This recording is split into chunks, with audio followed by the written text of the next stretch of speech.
Jean-Philippe Tanguy rejoint Gérald Darmanin et Bruno Retailleau. Invité sur RMC BFM TV ce mercredi 4 juin, le vice-président du groupe RN à l'Assemblée nationale s'est déclaré favorable à l'instauration de peines planchers et à la suppression des peines avec sursis pour certains délits. Ces deux mesures ont été évoquées par le ministre de la Justice et le Premier ministre suite aux violences survenues en marge de la victoire du PSG en finale de la Ligue des Champions le week-end dernier. Alors que 8 personnes ont été condamnées à ce jour à des peines de prison allant de 5 mois avec sursis à 15 mois avec mandat d'arrêt, Gérald Darmanin a déclaré que ces peines n'étaient plus proportionnées. Jean-Philippe Tanguy estime que le Congrès national est depuis longtemps favorable à la mise en place de peines planchers.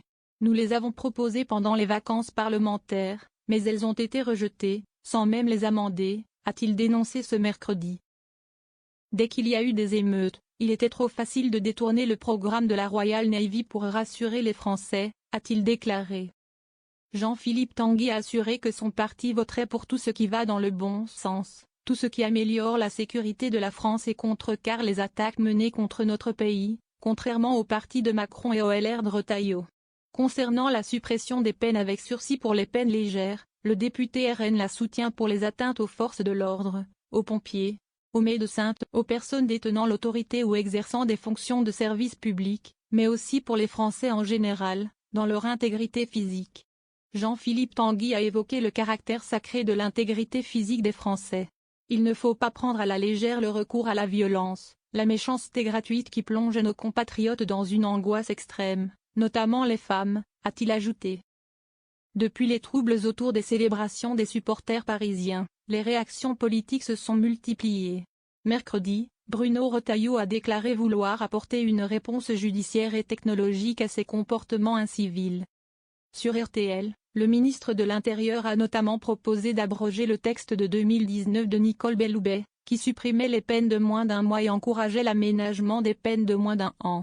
Il interdit les courtes peines de prison, même si je pense que c'est une des solutions, a-t-il expliqué. De son côté, le ministre de la Justice, Gérald Darmanin, a expliqué vouloir supprimer les peines avec sursis pour toute atteinte à un représentant de l'État et instaurer une peine plancher. Prenant l'exemple d'une évolution nécessaire, il a appelé à l'impossibilité de purger une peine de prison de moins de 3 mois après avoir pris pour cible un policier. Le gouvernement a réagi spécifiquement aux premières condamnations, des peines avec sursis. Le tribunal a pris en compte le jeune âge des 4 personnes, leur primo-délinquance et les excuses présentées lors de l'audience pour justifier ces peines.